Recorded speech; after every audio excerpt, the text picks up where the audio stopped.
미국 200년 역사 기업의 한 회의실이 비상사태로 인해 발칵 뒤집혔습니다. 한국 기업이 우릴 밀어내고 아메리카 대륙을 쓸어버리는 게 말이 됩니까? 지금 걔네들 때문에 30% 손해났습니다. 전 세계의 농기계 97%를 지배해온 거대한 제국 기업이 변방이라 불리던 나라의 입지를 빼앗기고 있는 상황. 전 세계 농업지대를 싹 다 빨갛게 물들이고 있는 것이었죠. 전 세계 대륙들의 농업 질서를 뒤흔들어 버린 파도는 77년 전 한국에서 시작된 것이었는데요.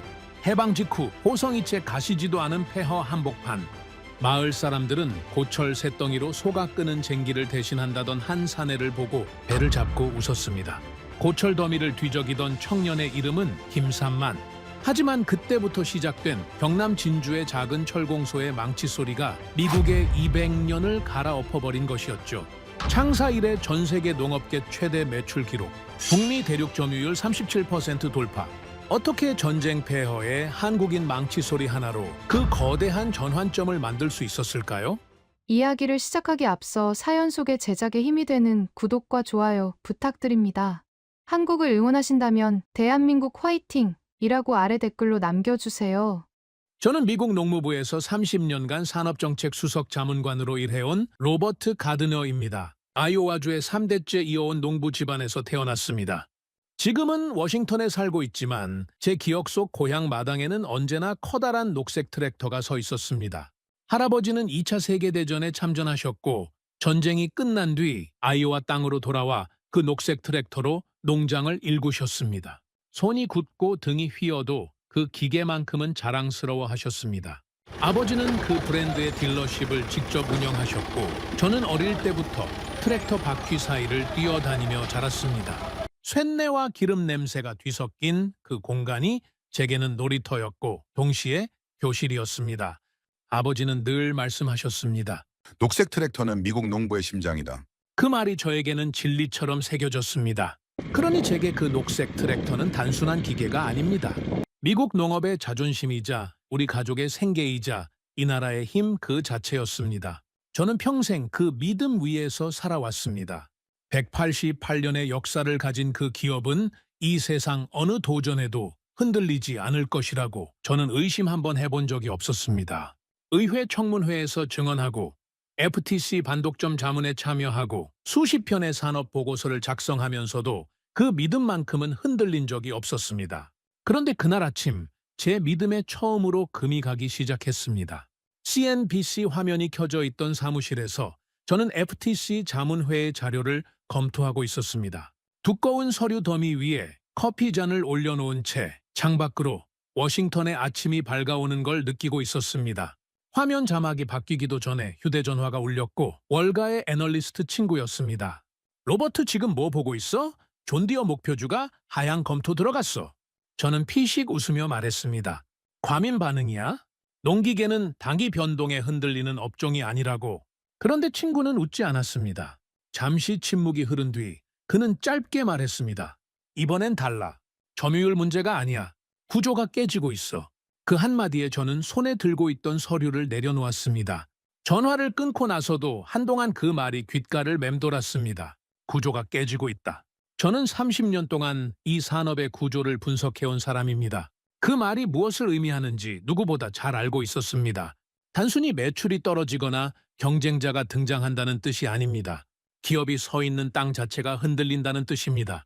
저는 창밖을 바라봤습니다. 아직 출근하는 사람들로 붐비는 워싱턴 거리가 평소와 다를 것 없이 바쁘게 돌아가고 있었습니다. 그런데 제 머릿속은 그 풍경과 전혀 다른 방향으로 흘러가고 있었습니다. 그날 저녁 저는 월가 주요 리서치 노트를 꺼내 들었습니다. 골드만, 모건 스탠리, JP 모건 세 곳 모두 비슷한 단어들을 반복하고 있었습니다. 구조적 전환, 수리권 리스크, 한국 경쟁자 등장, 마진 압박, 각 항목마다 수치가 붙어 있었고 그 수치들은 제가 예상했던 범위를 벗어나 있었습니다. 저는 그 단어들을 하나하나 눈으로 짚어 내려가다가 한 문장에서 멈췄습니다. 개방형 기계가 시장 표준이 될 경우 특정 프리미엄 농기계 브랜드의 수익 모델은 장기적 침식에 직면할 수 있다는 내용이었습니다. 침식. 저는 그 단어를 3번 다시 읽었습니다.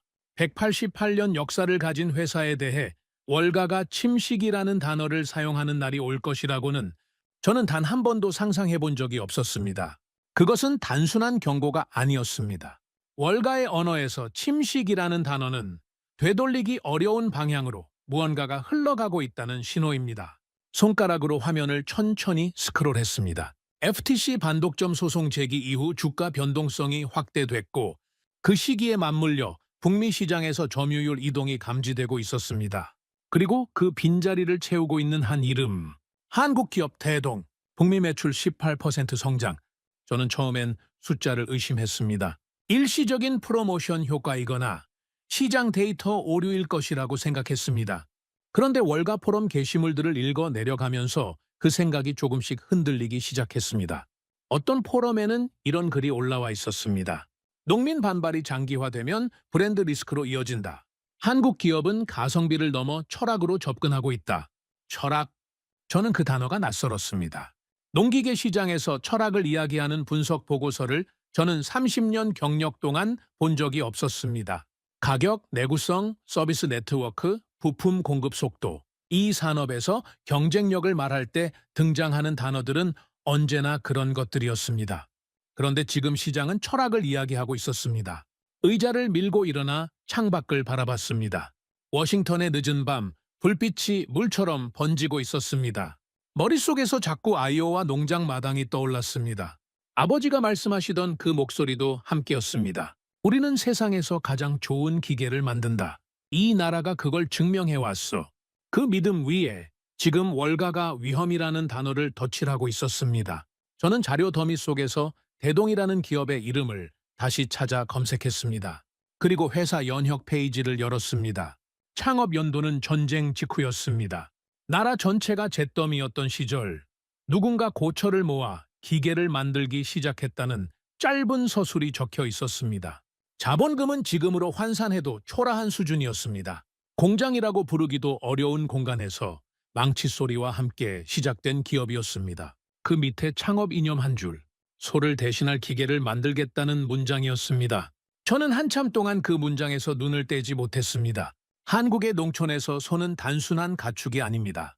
가족과 같은 존재였고 농사의 전부였습니다.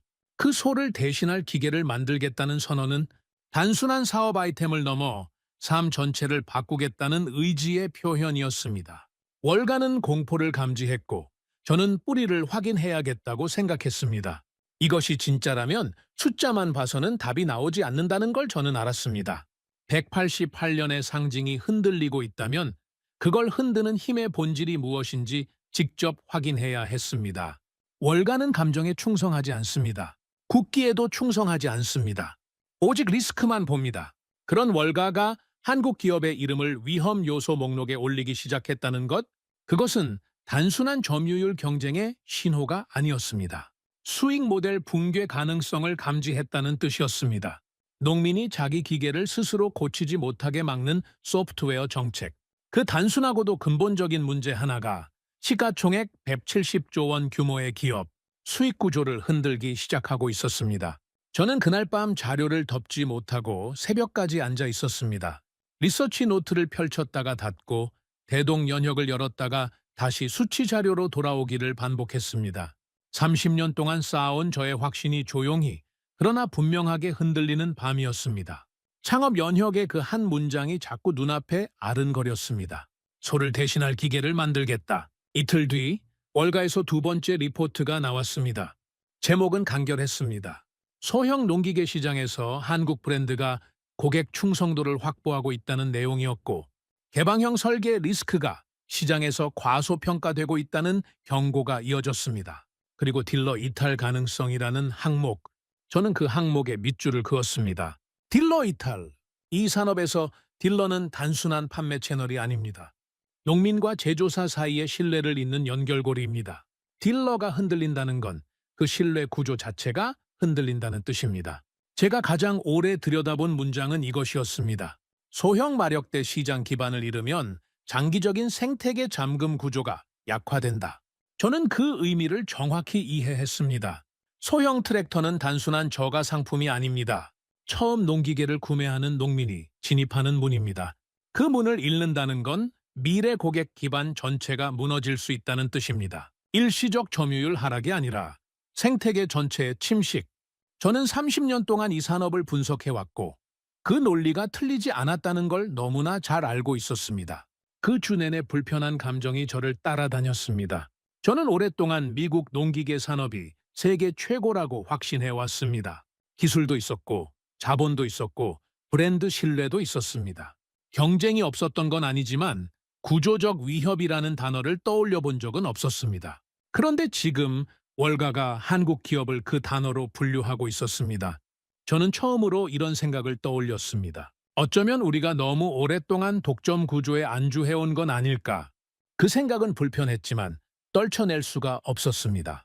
독점은 혁신을 멈추게 합니다. 시장 지배력이 높아질수록 변화에 대한 감각은 무뎌집니다. 그건 어느 산업이든 마찬가지입니다. 저는 오랜 시간 그 사실을 알면서도 막상 우리 산업에 대해서만은 예외라고 생각해 왔던 것인지도 몰랐습니다.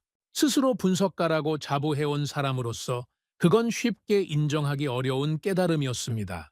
며칠 뒤 저는 아이오와의 농민단체 관계자에게 전화를 걸었습니다. 오래된 지인이었고 현장의 감각을 누구보다 잘 아는 사람이었습니다. 저는 물었습니다. 지금 농민들이 실제로 브랜드를 바꾸고 있어? 그는 잠시 뜸을 들이더니 말했습니다. 로버트, 문제는 가격이 아니야. 저는 되물었습니다. 그럼 뭐가 문제야? 통제권이야. 우리는 우리 기계를 스스로 고칠 수 있어야 해. 그런데 지금은 그게 안 돼. 그리고 그는 한마디를 덧붙였습니다. 한국 트랙터는 적어도 우리를 막지는 않아. 전화를 끊고 나서 저는 한동안 말이 나오지 않았습니다. 단순한 불만이 아니었습니다. 이건 신뢰의 문제였고 자율성의 문제였습니다. 농민은 땅을 스스로 일굽니다. 씨앗을 선택하고 물을 대고 날씨를 읽고 수확의 시기를 결정합니다. 그 모든 과정에서 농민은 주인입니다. 그런데 그 땅을 일구는 기계 하나를 스스로 수리하지 못한다는 것, 딜러가 와야 하고 예약을 잡아야 하고 소프트웨어 잠금이 해제될 때까지 기다려야 한다는 것, 그것은 농민의 자율성에 대한 침해였고 그 감정이 이제 선택으로 이어지고 있었습니다. 그날 밤 저는 대동의 창업 기록을 더 깊이 들여다봤습니다. 전쟁이 끝난 직후 한반도 남쪽의 작은 도시 진주, 고철을 모아 자본금을 마련했다는 기록, 창업자의 이름 김삼만, 그리고 창업 이념, 농업 기계화를 통한 사업보국. 저는 그 단어 앞에서 멈췄습니다. 사업보국, 사업으로 나라에 보답한다는 뜻입니다. 저는 30년 동안 수백 개의 기업 보고서를 읽어왔지만 창업 이념에 저런 문장을 쓴 회사는 본 적이 없었습니다. 미국 기업들은 주주 가치, 시장 점유율, 수익성을 말합니다. 그런데 이 기업의 출발점에는 나라에 보답한다는 문장이 있었습니다. 저는 중얼거렸습니다. 이건 단순한 제조업체가 아니다. 더 흥미로운 건 그 다음 기록이었습니다. 몇 년 뒤 이 기업은 커다란 위기를 맞았습니다. 일본에서 들여온 경운기가 더 싸고 성능도 좋다는 여론이 확산됐고 국산 기계는 위험하다는 주장이 퍼졌습니다. 농림부 내부에서도 압박이 있었습니다. 로비 세력이 움직였고 사업을 접으라는 신호가 사방에서 들어왔습니다. 그런데 창업자는 타협하지 않았습니다. 대신 그는 직접 당시 대통령을 찾아갔습니다. 작업복 차림으로. 그리고 한 가지를 요청했습니다. 남의 나라 기계에 의존하지 않겠습니다. 우리가 직접 만들겠습니다. 그 면담 이후 일본산 경운기 수입 금지 결정이 내려졌습니다. 저는 의자의 등을 기대며 한동안 그 장면을 상상했습니다. 전쟁이 끝난 지 얼마 되지 않은 나라, 가난하고 기술도 없던 나라에서 한 사람이 외국 기술에 의존하는 걸 거부했습니다. 그리고 그 거부가 실제로 국가 정책을 바꿨습니다. 그 장면은 단순한 역사 기록이 아니라 이 기업의 본질을 보여주는 이야기였습니다. 굴복하지 않는다는 것, 포기하지 않는다는 것, 그리고 외부의 압력에 흔들리지 않는다는 것. 저는 생각했습니다. 이 기업은 위기 앞에서 물러서지 않는 DNA를 가지고 있다. 그리고 그 순간 월가 보고서의 문장이 다시 떠올랐습니다. 구조적 전환, 우연이 아니었습니다. 저는 보고서를 덮었습니다. 이 문제는 더 이상 숫자로만 판단할 수 없었습니다. 데이터를 읽고 리포트를 작성하는 것만으로는 충분하지 않았습니다. 제 보고서는 의회로 올라갑니다. 정책 판단의 근거가 됩니다. 그렇다면 저는 정확해야 했습니다. 현장을 모르는 보고서는 위험합니다. 그 기업의 뿌리를 직접 봐야 했습니다. 창업자의 철학이 지금도 살아있는지, 미국 농민들이 반응하는 이유가 무엇인지, 이것이 일시적 현상인지, 아니면 진짜 구조적 전환인지를 눈으로 확인해야 했습니다. 저는 보좌관에게 말했습니다. 한국행 항공편 예약해줘. 그는 놀란 표정으로 물었습니다. 직접 가시겠다고요? 저는 짧게 대답했습니다. 188년의 상징이 흔들리고 있어. 그걸 흔드는 힘을 눈으로 확인해야 해. 보좌관은 더 이상 묻지 않았습니다. 저도 더 이상 망설이지 않았습니다. 어릴 때부터 제 삶의 배경이었던 녹색 트랙터가 지금 어디에서 흔들리고 있는지 확인하러 가는 길이었습니다. 출발 전날 밤, 워싱턴의 의회 복도에서 한 로비스트가 저를 붙잡았습니다. 로버트, 설마 그 한국 회사를 진짜 위협으로 보는 건 아니겠지? 저는 대답하지 않았습니다. 그는 웃으며 말했습니다. 188년짜리 기업이 신생 브랜드 파도 몇 번에 무너지겠어? 과민 반응이야. 그 말을 들으며 저는 속으로 생각했습니다. 우리는 지금 77년 전에 누군가가 했을 법한 말을 똑같이 하고 있는 건지도 모른다. 그때도 누군가는 웃었을 것입니다. 잿더미에서 고철을 줍는 사람들을 향해 그게 기계가 되겠느냐고. 그러나 그들은 결국 기계를 만들었습니다. 그리고 지금 그 후예들이 미국 한복판에 서 있었습니다. 저는 한국으로 향하는 비행기에 올랐습니다. 비행기 창밖으로 워싱턴의 불빛이 멀어지는 걸 바라보면서 저는 오랫동안 품어온 확신이 이 여행에서 어떻게 달라질지를 생각하고 있었습니다. 비행기가 인천공항에 착륙했을 때 저는 창밖으로 펼쳐지는 풍경을 바라보며 묘한 감정을 느꼈습니다. 전쟁의 폐허, 가난, 고철더미, 한국이라는 나라에 대해 제가 막연히 떠올려온 이미지들이었습니다. 그런데 눈앞에 펼쳐진 건 그런 풍경이 아니었습니다. 넓고 정돈된 고속도로, 빠르게 스쳐 지나가는 현대식 건물들, 그리고 어디에서나 느껴지는 빠른 속도감. 이 나라는 제가 상상했던 것과 달랐습니다. 저는 공항을 빠져나와 곧장 남쪽으로 향했습니다. 목적지는 경상남도 진주, 대동이 시작된 곳이었습니다. 차창 밖으로 한국의 봄이 지나가고 있었습니다.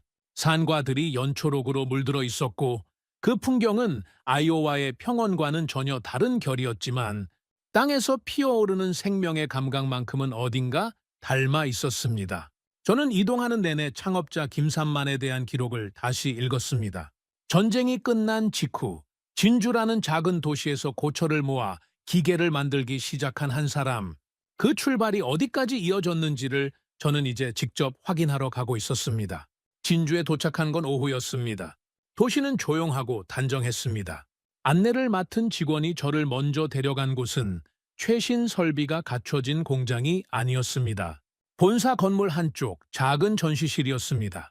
문을 열자 흑백 사진들이 벽을 가득 채우고 있었습니다. 고철더미 앞에 선 남자, 작업복 차림으로 무언가를 들여다보는 사람들, 먼지가 가득한 공간에서 망치를 들고 있는 손, 그리고 한쪽 벽에 크게 적힌 문장, 소를 대신할 기계를 만들겠다. 저는 그 문장 앞에 한동안 서 있었습니다. 워싱턴 사무실에서 모니터 화면으로 읽었던 그 문장이 이 공간에서는 전혀 다른 무게로 다가왔습니다. 이건 슬로건이 아니었습니다. 아무것도 없던 시절 한 사람이 자신의 존재 이유를 선언한 문장이었습니다. 저는 사진 속 인물들을 하나하나 들여다봤습니다.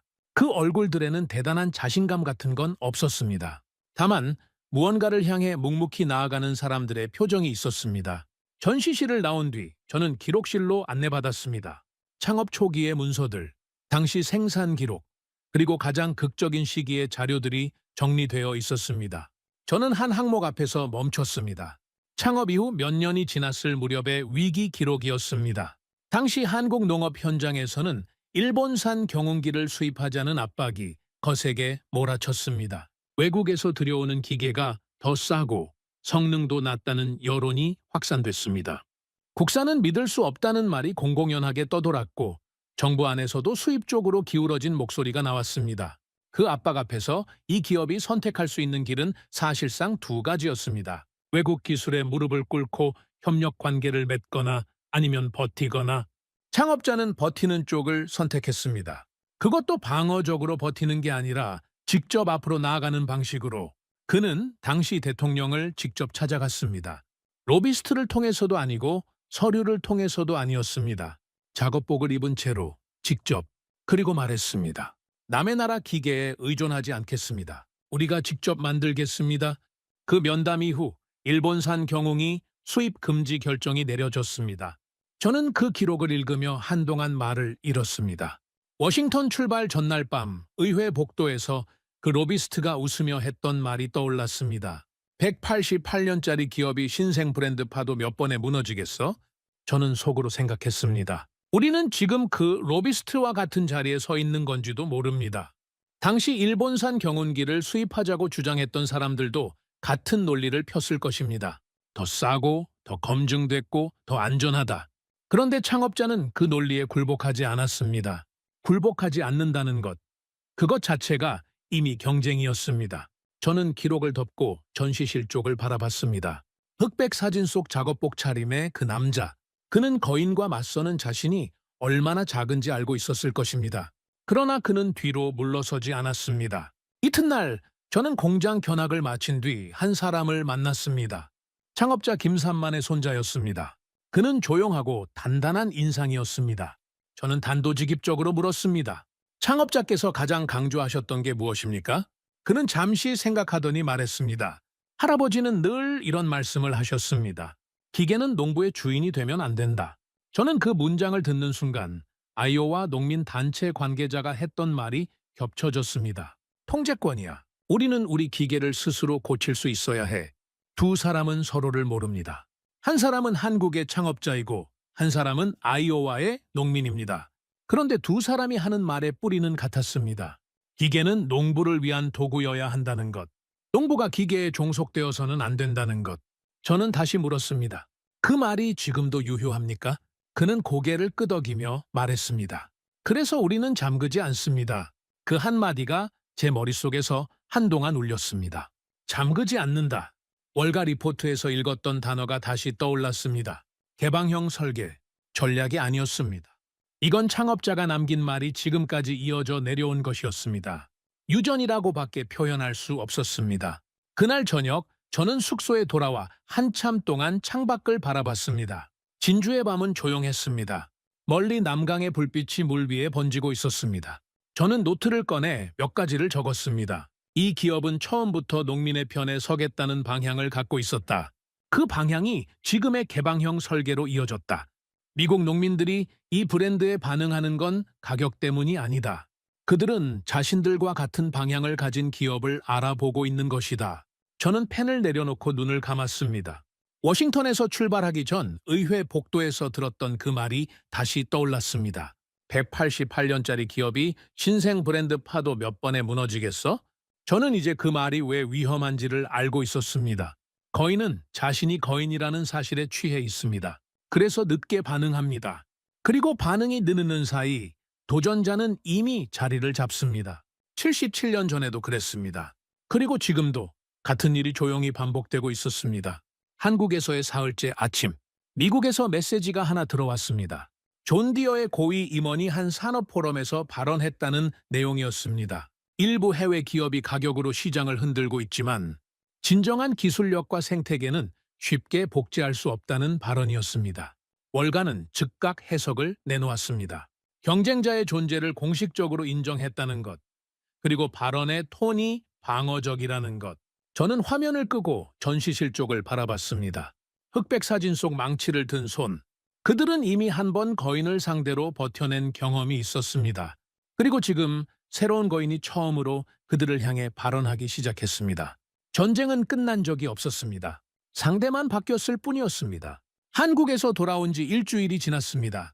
워싱턴의 사무실은 떠나기 전과 똑같이 서류 더미로 가득했지만 저는 같은 자리에 앉아 전혀 다른 눈으로 자료들을 들여다보고 있었습니다. 진주에서 보고 들은 것들이 머릿속을 계속 맴돌고 있었습니다. 창업자의 사진, 기록실의 문서들, 그리고 손자가 조용히 건넸던 그 한마디. 기계는 농부의 주인이 되면 안 된다. 그 문장이 지금 미국 농민들의 언어와 어떻게 연결되는지를 저는 이제 선명하게 이해하고 있었습니다. 그런데 그 주 월가 소식통에게서 전화가 왔습니다. 로버트 존 디어 본사에서 긴급 전략회의 열렸어. 의제가 뭔지 알아? 저는 듣고 있었습니다. 소형 마력 시장 점유율 하락, 딜러 네트워크 동요, 그리고 한국 기업 대응 전략, 이 세 가지야. 저는 물었습니다. 그들이 가장 두려워하는 게 뭐지? 짧은 침묵 뒤에 대답이 돌아왔습니다. 고객 충성도 균열. 저는 전화를 끊고 잠시 그 단어를 되씹었습니다. 고객 충성도 균열. 폐암 8년 동안 녹색 트랙터는 미국 농민의 정체성과 함께했습니다. 그 충성도에 균열이 생기고 있다는 것을 거인 스스로 인식하기 시작했다는 뜻이었습니다. 그 무렵 미 중서부 지역 딜러 한 명이 비공식적인 자리에서 흘린 말이 업계에 퍼지기 시작했습니다. 농민들이 자꾸 같은 질문을 한다는 것이었습니다. 왜 우리는 우리 트랙터를 직접 고칠 수 없냐고. 그런데 그보다 더 충격적인 말이 뒤따랐습니다. 그 딜러가 한국 브랜드 병행 취급을 고민하고 있다는 것이었습니다. 저는 그 말을 처음 들었을 때 잠시 귀를 의심했습니다. 존디어 딜러가 한국 브랜드를 함께 취급하는 것을 검토한다. 이건 단순한 판매 전략의 문제가 아니었습니다. 딜러는 브랜드의 얼굴입니다. 딜러가 다른 브랜드를 함께 진열하는 순간 그 공간에서 녹색 트랙터는 더 이상 유일한 선택이 아니게 됩니다. 이건 상징의 균열이었습니다. 수십 년간 쌓아온 배타적 신뢰 구조가 현장에서부터 조금씩 무너지기 시작하고 있다는 신호였습니다. 같은 시기 아이오와와 미주리, 네브래스카의 농민, 온라인 커뮤니티에서 비슷한 문구들이 반복적으로 등장하기 시작했습니다. 내 기계를 내가 고칠 수 있어야 한다. 브랜드보다 자유가 먼저다. 잠그는 기계는 사지 않겠다. 그리고 사진 하나가 빠르게 퍼졌습니다. 트랙터 측면에 붙어있는 스티커였습니다. 수리할 권리. 저는 그 사진을 오래 들여다봤습니다. 이건 소비자 불만이 아니었습니다. 방향이 생기고 언어가 생겼다는 건 이것이 운동으로 번지고 있다는 뜻입니다. 운동은 광고로 막을 수 없습니다. 가격 인하로 잠재울 수도 없습니다. 운동은 방향이 바뀌어야만 멈춥니다. 그리고 188년짜리 기업이 방향을 바꾸는데 얼마나 오랜 시간이 걸리는지를 저는 누구보다 잘 알고 있었습니다. 며칠 뒤 한 산업 포럼에서 존디어 부사장의 공개 발언이 나왔습니다. 해외 저가 브랜드가 일시적으로 시장을 흔들 수 있지만 기술력과 생태계는 하루아침에 쌓이지 않는다는 내용이었습니다. 그 발언이 누구를 향한 것인지는 누가 들어도 분명했습니다. 그런데 시장의 반응은 예상과 달랐습니다. 월가 애널리스트들은 그 발언을 방어적 톤이라고 해석했습니다. 경쟁자의 존재를 공개 석상에서 인정했다는 것 자체가 이미 압박을 받고 있다는 신호라는 분석이 뒤따랐습니다. 저는 그 반응을 읽으며 생각했습니다. 거인이 처음으로 방어적이 됐습니다. 공격하는 쪽이 아니라 설명하는 쪽이 됐다는 것. 이건 작은 변화처럼 보이지만 심리적으로는 결정적인 전환입니다. 설명해야 하는 쪽은 이미 수세에 몰린 것입니다. 저는 그 무렵 데이터를 다시 꼼꼼하게 정리했습니다. 100마력 이하 시장에서 점유율 9%를 넘어섰고 월간 기준으로는 11%를 기록한 수치도 있었습니다. 서브 컴팩트 부문에서는 21%, 북미 매출은 18% 성장, 영업이익은 68% 급증. 그런데 이 수치들 앞에 반드시 붙어야 하는 맥락이 있었습니다. 이 기간 동안 북미 농기계 시장 전체는 축소되고 있었습니다. 시장이 줄어드는 국면에서 이 숫자들이 나왔다는 것. 이건 단순한 성장이 아닙니다. 누군가의 몫을 가져오고 있다는 뜻입니다. 저는 보고서에 조용히 한 문장을 적었습니다. 마의 10% 벽이 무너졌다. 월가에서 10%는 구조적 전환의 임계점입니다. 일시적 현상이나 마케팅 효과는 그 선을 넘지 못합니다. 그 선을 넘었다는 건 이미 시장 안에 자리가 생겼다는 뜻입니다. 그 주 워싱턴에서 열린 한 토론회에서 저는 처음으로 공개적으로 입장을 밝혔습니다. 저는 말했습니다. 이건 단순한 가격 경쟁이 아닙니다. 농민의 통제권에 대한 반응입니다. 한 산업 로비스트가 즉각 반박했습니다. 한국 기업이 미국 농업을 제대로 이해한다고 보십니까? AS 네트워크도 부족하고 브랜드 역사도 없습니다. 저는 잠시 그를 바라보다가 말했습니다. 지금 미국 농민이 누구를 선택하고 있는지 보십시오. 회의장이 조용해졌습니다. 반박이 나오지 않았습니다. 숫자는 이미 말하고 있었고 그 앞에서는 논리도 한 발 물러서야 했습니다. 그날 밤 저는 오래된 메모를 꺼냈습니다. 한국에서 돌아온 직후 진주 숙소에서 적어두었던 것이었습니다. 거인은 처음에는 비웃고 그 다음에는 무시하고 그 다음에는 공격한다. 그리고 마지막에는 따라한다. 저는 그 문장 옆에 작게 추가했습니다. 존 디어는 지금 두 번째와 세 번째 사이에 서 있다. 무시해서 공격으로 넘어가는 경계. 그 경계를 넘는다는 건 거인이 이제 진지해졌다는 뜻입니다. 진지해진 거인은 무섭습니다. 그러나 동시에 진지해졌다는 것 자체가 이미 도전자의 힘을 인정했다는 의미이기도 합니다. 저는 노트를 덮고 창밖을 바라봤습니다. 워싱턴의 밤이 깊어가고 있었습니다. 전쟁은 이제 본격적으로 시작되고 있었습니다. 그리고 그 전쟁의 한가운데에서 저는 이미 어느 쪽이 방향을 제대로 읽고 있는지를 알고 있었습니다. 한국에서 돌아온 뒤 저는 한동안 워싱턴 사무실에서 보고서 작업에 매달렸습니다. 진주에서 보고 들은 것들을 정리하고 월가 데이터와 연결하고 농민 인터뷰 내용을 분석하는 작업이었습니다. 그런데 그 모든 숫자와 분석 위에 정작 가장 강하게 남아있는 건 이론이 아니었습니다. 아이오와의 봄에 벌어진 단 하루의 장면이었습니다. 그 장면은 제가 수십 년 동안 써온 어떤 보고서보다도 선명하게 이 산업의 현실을 보여줬습니다. 파종 시즌이 시작된 4월의 어느 아침이었습니다. 아이오와의 농민 제러드 윌슨은 이른 새벽부터 트랙터에 올랐습니다. 하늘은 맑았고 땅은 촉촉했습니다. 농민이라면 누구나 아는 그 감각, 오늘이 바로 씨를 뿌려야 하는 날이라는 것을 몸으로 먼저 아는 그 감각이었습니다. 그런데 시동을 걸고 얼마 지나지 않아 계기판에 경고등이 들어왔습니다. 에러 코드였습니다. 제러드는 당황하지 않으려 했지만 코드를 확인하는 순간 등에 식은땀이 흘렀습니다.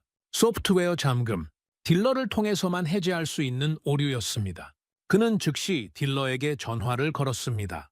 그리고 돌아온 대답은 예약 대기 3주였습니다. 3주. 파종 시즌의 3주는 그냥 잃어버리는 시간이 아닙니다. 그건 그해 수확량 전체와 직결되는 시간입니다. 제러드는 저에게 나중에 이렇게 말했습니다. 로버트, 날씨는 우리 편이 아니야. 기계까지 이러면 진짜 끝이야. 그의 목소리에는 분노보다 절박함이 더 크게 담겨 있었습니다. 그런데 그날 그 옆 농장에서는 다른 일이 벌어지고 있었습니다. 이웃 농민이 빨간 트랙터를 몰고 이미 밭에 나가 있었습니다. 한국 브랜드였습니다. 제러드가 멈춰선 녹색 트랙터를 두고 발을 동동 구르는 동안 그 빨간 트랙터는 조용히 그러나 쉬지 않고 밭을 갈고 있었습니다. 이웃 농민은 제러드를 보며 말했습니다. 이건 내가 직접 고칠 수 있어. 부품은 온라인으로 주문하면 됐습니다. 진단은 앱으로 확인했습니다. 구조는 단순했고 어디가 문제인지 스스로 파악할 수 있었습니다. 전날 밤 이상 신호가 왔을 때 그는 혼자 수리를 마쳤고 다음날 아침 예정대로 밭에 나왔습니다. 아무도 기다리지 않았습니다. 아무에게도 허락을 구하지 않았습니다. 그날 멈춰선 녹색 트랙터 옆에서 빨간 트랙터가 밭을 갈았습니다. 저는 나중에 그 장면을 전해 들었을 때 한동안 아무 말도 할 수 없었습니다. 이 산업의 30년이 그 한 장면에 압축되어 있는 것 같았습니다. 우리는 브랜드를 믿었고 그들은 기능을 믿었습니다. 그리고 파종 시즌의 아침에 기능이 이겼습니다. 그 장면은 며칠 뒤 사진 한 장으로 퍼져나갔습니다. 멈춰선 녹색 트랙터 옆에서 일하고 있는 빨간 트랙터. 캡션은 단 한 줄이었습니다. 자유는 허락이 필요 없다. 그 사진은 순식간에 농민 커뮤니티 전체를 돌았습니다. 수만 건의 공유가 이어졌고 댓글에는 비슷한 경험을 가진 농민들의 이야기가 쏟아졌습니다. 나도 같은 일을 겪었다. 나는 이미 바꿨다. 이제 잠그는 기계는 사지 않겠다. 저는 그 반응들을 읽으며 한 가지를 분명히 깨달았습니다. 이건 광고가 아니었습니다. 어떤 마케팅 캠페인도 이 파급력을 만들어낼 수 없습니다. 이건 현장에서 터져나온 감정이었고 그 감정은 이미 방향을 가지고 있었습니다. 브랜드 충성도는 거래로 만들어집니다. 그런데 자유에 대한 감정은 거래로 만들어지지 않습니다. 그것은 한번 불붙으면 쉽게 꺼지지 않습니다. 월가도 그 흐름을 감지하기 시작했습니다. 한 리포트에 이런 문장이 등장했습니다. 소형 시장에서 감정적 전환 조짐. 저는 그 문장을 보며 쓴웃음이 났습니다. 월가는 잘 쓰지 않는 단어가 있습니다. 감정. 숫자와 논리로 움직이는 월가가 감정이라는 단어를 쓰기 시작했다는 건 그 흐름이 이미 수치로 잡히지 않는 영역까지 번졌다는 뜻입니다. 수치로 잡히지 않는 흐름은 막기가 훨씬 어렵습니다. 존 디어 내부에서도 서비스 정책 재검토 논의가 시작됐다는 소문이 돌았습니다. 거인이 처음으로 움직이기 시작했습니다. 그런데 그 움직임은 앞을 향한 것이 아니라 뒤를 막으려는 것이었습니다. 방어는 늘 늦습니다. 특히 감정이 앞서 달려간 뒤에 오는 방어는 저는 다시 숫자로 돌아왔습니다.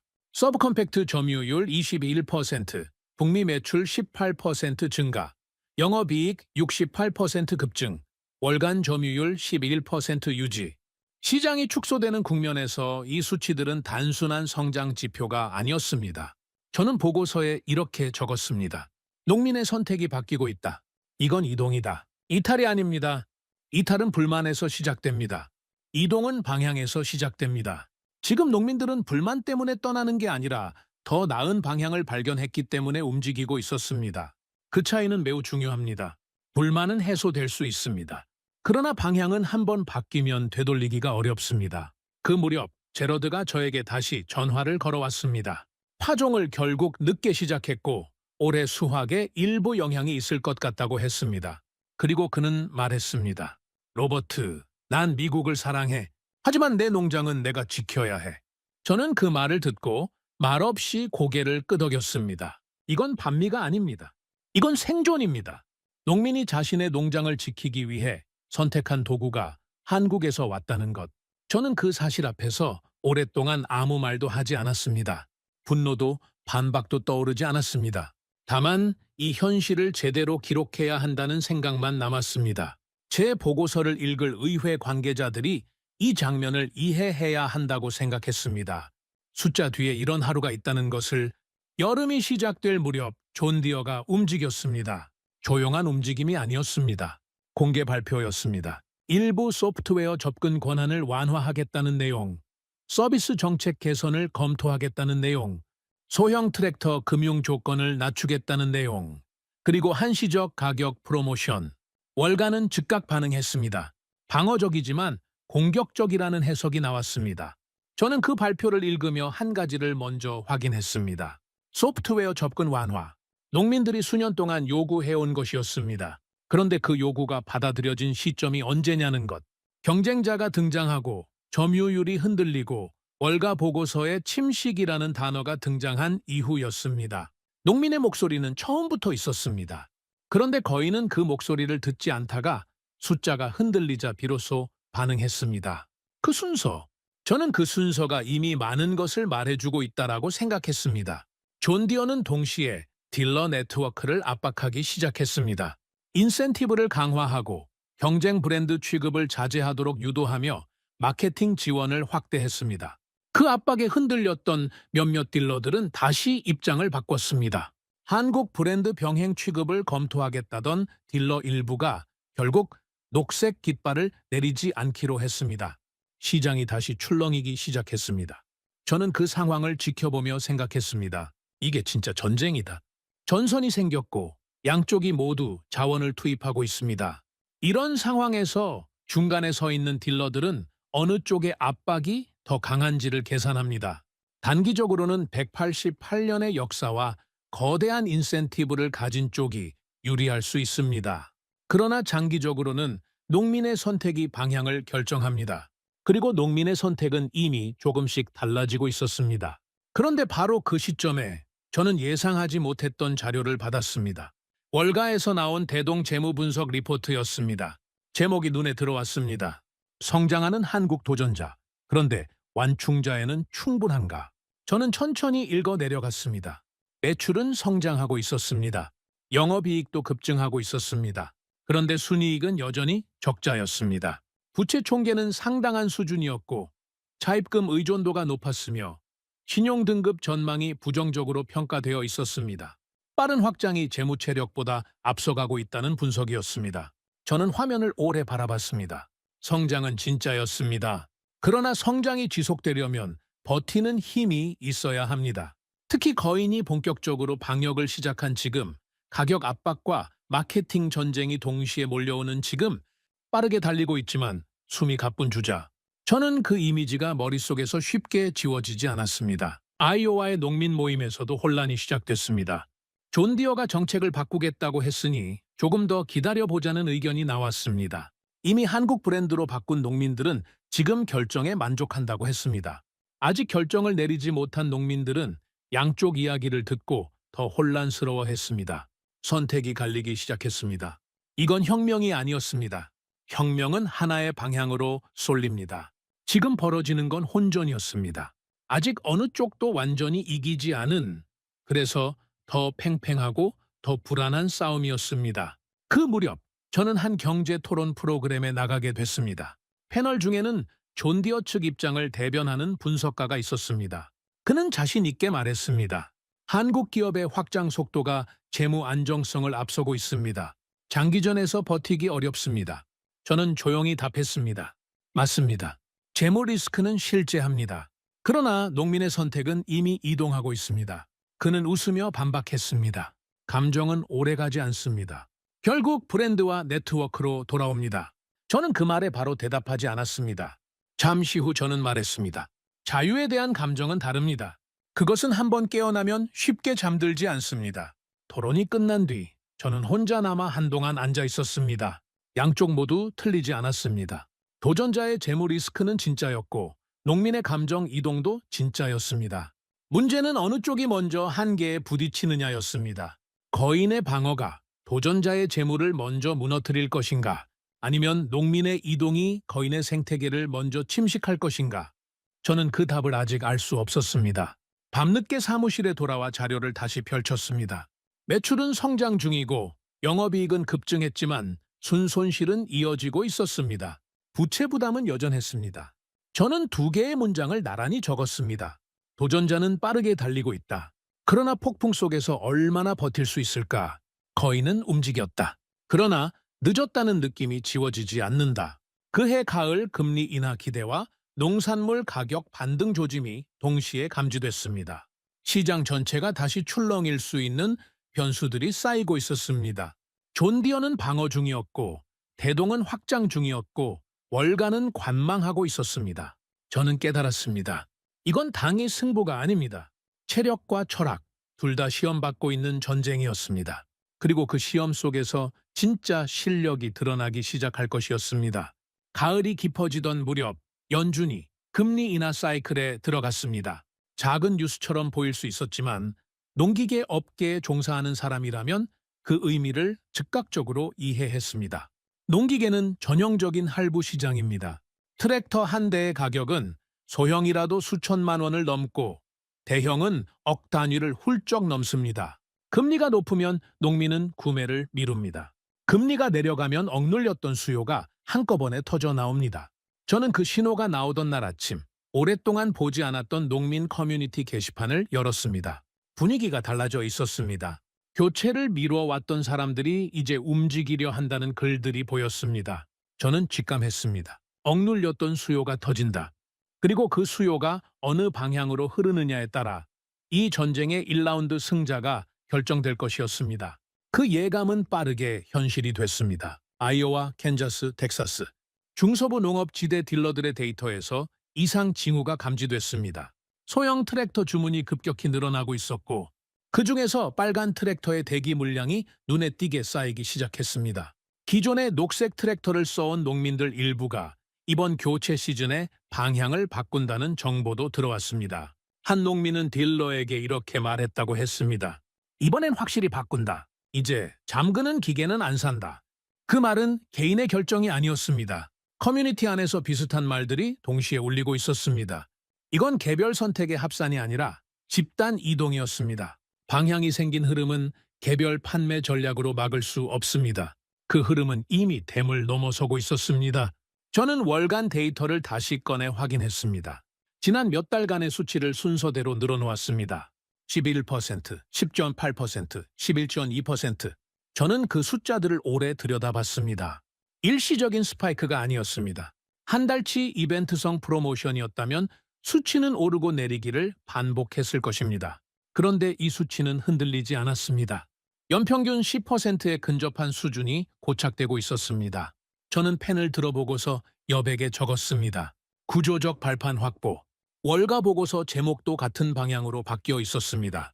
더 이상 한국 경쟁자 등장이라는 경계의 언어가 아니었습니다.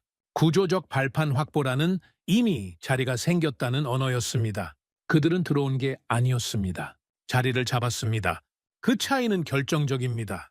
들어온 것은 밀어낼 수 있지만 자리를 잡은 것은 그 자리 자체를 무너뜨려야만 사라집니다.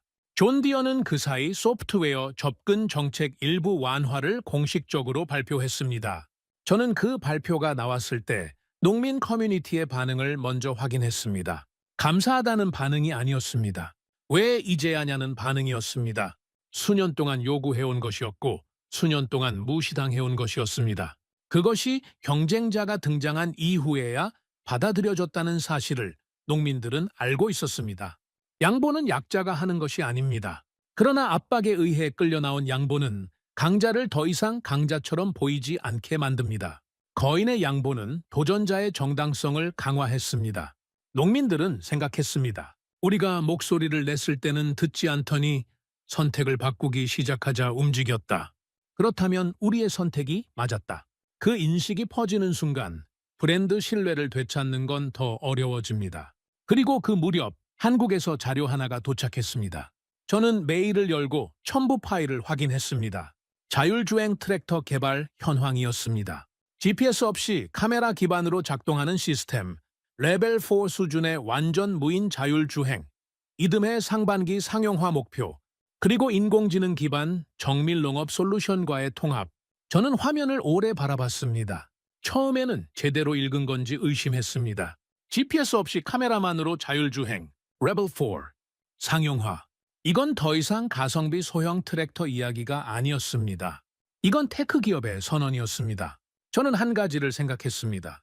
그들은 가격으로 들어와 기술로 위로 올라가고 있다. 이건 단순한 제품 업그레이드가 아닙니다. 경쟁의 판 자체를 바꾸는 움직임이었습니다.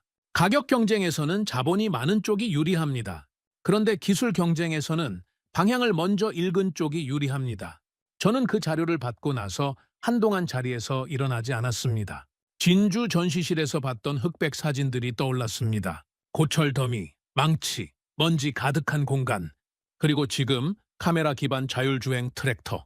전쟁이 끝난 직후부터 지금까지 한 세대가 조금 넘는 시간이었습니다.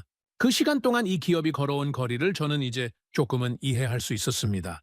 매번 위기가 왔고 매번 물러서지 않았습니다. 일본 기술 의존 압박 앞에서 물러서지 않았고 자본 부족 앞에서도 물러서지 않았으며 지금 거인의 방역 앞에서도 앞으로 나아가고 있었습니다. 그 방향이 지금 자율주행이라는 형태로 나타나고 있었습니다. 월가도 태도를 바꾸기 시작했습니다. 몇 달 전까지 재무 리스크를 경고하던 애널리스트가 방송에서 이렇게 말했습니다. 한국 기업은 단기 플레이어가 아닙니다. 장기 플랫폼 전략으로 보입니다. 플랫폼. 그 단어가 저는 귀에 꽂혔습니다. 플랫폼은 단순한 제품이 아닙니다. 생태계입니다. 농민이 그 기계를 사는 순간 그 기계에 연결된 소프트웨어, 데이터, 서비스 전체가 따라옵니다. 그리고 그 생태계가 농민의 일상 속에 자리 잡는 순간 쉽게 바꾸기 어려워집니다. 그 단어를 이제 월가가 한국 기업에 사용하기 시작했습니다. 저는 보고서 마지막 페이지를 펼쳤습니다. 그리고 천천히 썼습니다. 188년의 역사도 변화에 둔감해지면 흔들릴 수 있다. 그 문장을 쓰고 나서 잠시 멈췄습니다. 이 문장을 제가 쓸 날이 올 것이라고 저는 불과 몇 달 전만 해도 상상하지 못했습니다. 그리고 한 줄을 더 적었습니다. 전쟁의 잿더미에서 시작한 기업이 미국 농업의 질서를 재편하고 있다. 저는 더 이상 그들을 도전자라 부르지 않았습니다. 도전자는 문을 두드리는 사람입니다. 그런데 그들은 이제 문 안에 있었습니다. 저는 인정합니다.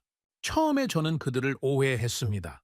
월가 보고서에서 처음 대동이라는 이름을 봤을 때 저는 그것을 가격 경쟁에 뛰어든 신흥 브랜드 정도로 읽었습니다. 북미 시장에 저렴한 소형 트랙터를 들여와 틈새를 노리는 전략. 그런 기업들을 저는 30년 동안 여러 번 봐왔습니다. 대부분은 일시적인 파도를 일으키고 사라졌습니다. 그래서 저는 처음에 냉소했습니다. 그러나 지금 저는 그 냉소가 얼마나 얕은 시각이었는지를 알고 있습니다. 그들은 트랙터를 팔러 온 게 아니었습니다. 이제 월가 보고서의 언어가 그것을 말해주고 있었습니다. 플랫폼 전략, 인공지능 통합, 로보틱스 확장, 글로벌 유통 확대. 이건 단순한 제조업체의 언어가 아닙니다. 농업 생태계 전체를 설계하려는 기업의 언어입니다. 저는 이 변화가 단순히 한 기업의 성장 이야기가 아니라는 것을 점점 분명하게 느끼고 있었습니다. 한국이라는 나라의 산업 궤적이 지금 이 순간 농기계라는 분야에서 새로운 챕터를 쓰고 있었습니다. 저는 한국 산업의 역사를 다시 들여다봤습니다. 전쟁 후 폐허에서 시작한 제조업, 수출 중심의 성장, 반도체, 자동차, 조선, 세계 시장에서 후발주자였지만 방향을 정확히 읽고 속도를 낸 산업들이었습니다. 그리고 이제 농기계. 어떤 사람들은 농기계를 첨단 산업과 거리가 먼 분야로 봅니다. 그러나 저는 30년 동안 이 산업을 분석해온 사람으로서 말할 수 있습니다.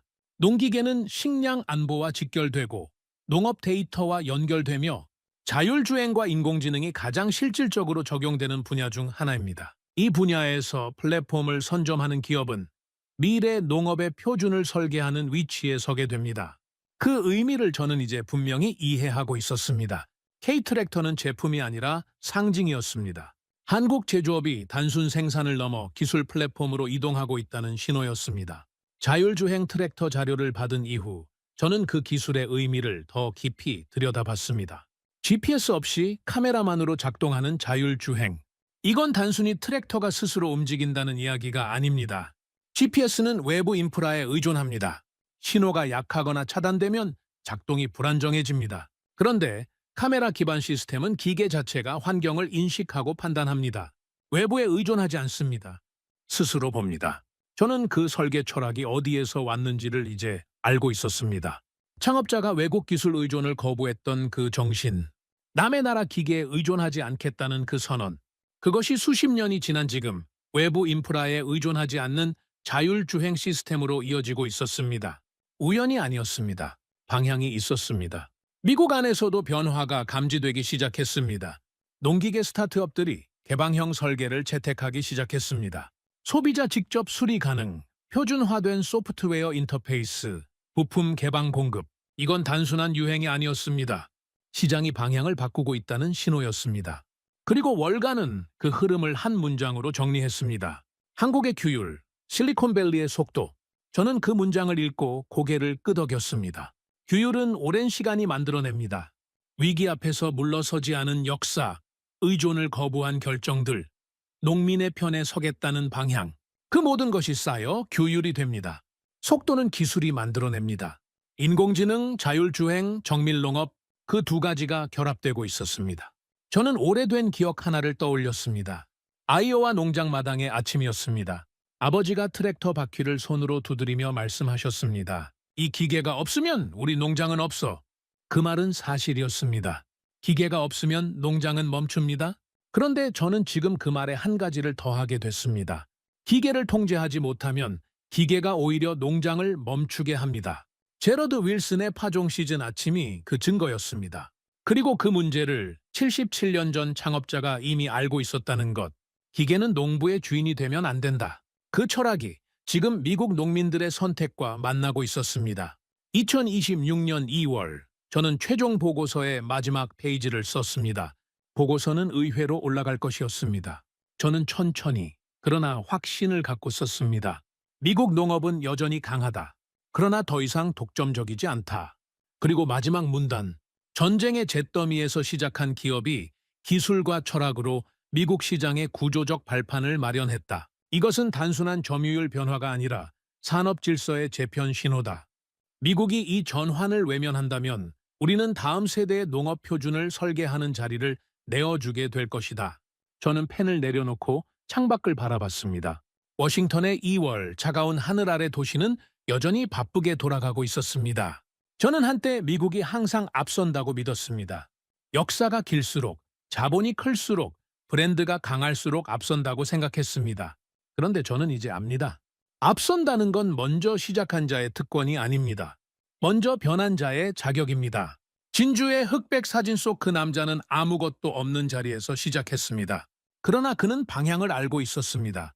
그리고 그 방향이 77년이 지난 지금 미국 한복판에서 질서를 바꾸고 있었습니다. 여기까지 읽어주신 여러분께 한 가지 여쭈어보고 싶습니다. 로버트 가드너처럼 우리는 지금 우리 주변의 변화를 제대로 보고 있을까요? 아니면 익숙함에 기대어 외면하고 있지는 않을까요? 전쟁의 잿더미에서 시작해 세계 농기계 시장의 질서를 바꾸고 있는 대한민국 기업의 이야기. 이것이 바로 우리가 자랑스러워해야 할 한국의 힘입니다. 구독과 좋아요로 응원해 주시면 더욱 재미있는 이야기로 찾아뵙겠습니다. 해외 감동 사연을 소개해드리는 스페셜 코리아였습니다. 감사합니다.